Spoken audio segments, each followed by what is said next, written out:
त्यांचा इस्तिफा घ्या आणि ही व्यवस्था सुधरा. शिक्षणाची व्यवस्था खरं सुधारायची खूप गरज आहे आणि सुशिक्षित लोकांनाच पुढे करा तुम्ही. अशी अनपढ लोक जर या एज्युकेशन सिस्टम मध्ये असतील ना तर देशाचं भवितव्य खूप खराब आहे. काय आपण हा राजीनामा का मागतोय?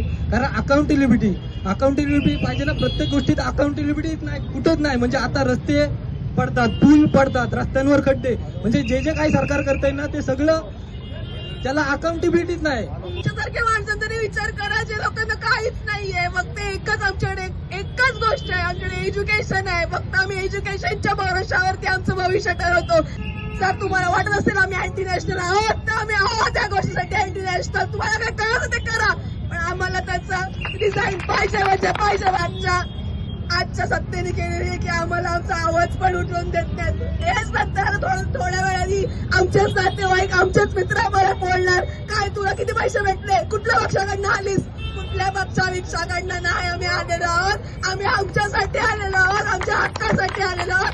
ज्यांची हिंमत आहे त्यांनी या, नसेल तर घरात बसा, आम्हाला बोलू नका. मला प्रश्न पडला की माझ्या मुलाला शिकवावं की शाळा सोडायला लावावी. उत्तर यायला पाहिजे होतं समोर, पण बिहार सरकार पळून गेलं. करायचं आमच्या मुलांनी शिक्षण व्यवस्था या सरकारला नकोय का? कशासाठी आम्ही काबर कष्ट करायचे? ज्या गोष्टी होत आहेत ह्या सगळ्या गोष्टी आजच्या नाहीयेत. या गोष्टी मी मागच्या त्याच्या आधीच्या वर्षापासून फॉलो करतोय. तुम्हाला आठवत असेल मागच्या वर्षी नीटमध्ये काही मार्क्सचा जी गफलत झालेली की त्यांनी नीटमध्ये एक मार्किंग सिस्टीम असतं, निगेटिव्ह मार्किंग सिस्टीम असतं. तुम्हाला एक प्रश्न बरोबर आला तर 4 मार्क मिळतात. तयारी केलेली मी स्वतः नीटची परीक्षा दिलेली आहे. पण मी स्वतःहून सांगतो ज्या लोकांनी 1-2 वर्षे ह्या परीक्षांसाठी तयारी केली त्या लोकांचं दुःख आपण नाही समजू शकत. मी स्वतः नाही समजू शकत. त्यामुळे लोकांनी खूप सॅक्रिफाईस केलेलं आहे, खूप त्यांनी त्याग दिलेला आहे. आणि मग तुम्ही विचारता अकाउंटेबिलिटी, आयडिओलॉजी. अरे तुमची आयडिओलॉजी काय आहे? 20 जणांनी आत्महत्या केलेली आहे. तुमची आयडिओलॉजी काय आहे? त्यांच्या आई वडिलांना काय बितले हे तुम्ही विचारायला गेलेत काय? नाही ना. मग भाई तुम्ही का घाबरताय? बोला. आणि आपले जे स्टुडंट आहेत त्यांना सपोर्ट करा. तुम्ही आम्हाला कितीही मारा, आम्ही परत येऊ, आमच्या मागण्या मागू, जे आम्हाला पाहिजे ते घेऊनच राहू. या पद्धतीने तरुणाई रस्त्यावर मी तुमच्या सोबत आहे. आम्ही सगळे तुमच्या सोबत आहोत. की पूर्वी इंग्रजांनी लाठीचार्ज केला होता. ते परके होते पण त्यांनी लाठीचार्ज केला. पण हे आताचं जे प्रशासन आहे इंग्रजांच्या निर्लज्ज आणि निधडे आहेत की त्यांनी आपल्याच मुलांवरती अमानुषपणे लाठी हल्ला केला.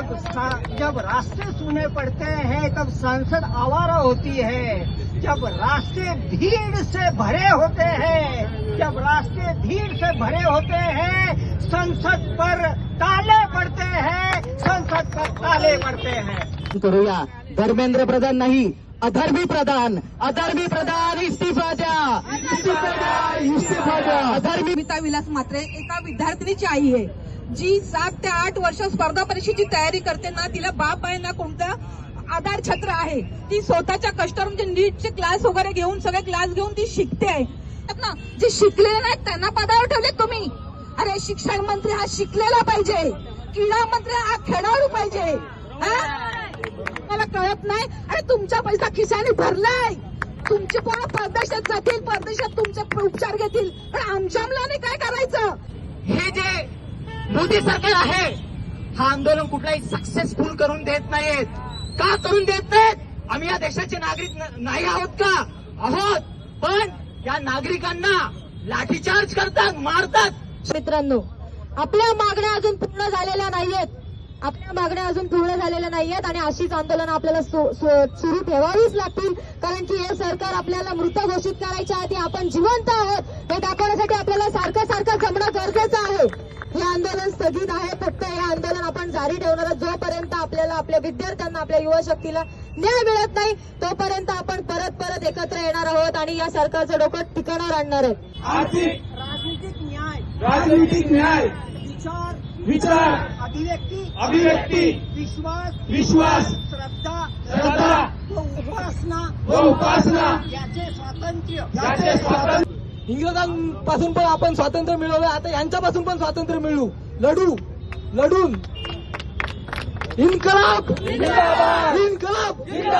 भारत माता की जय.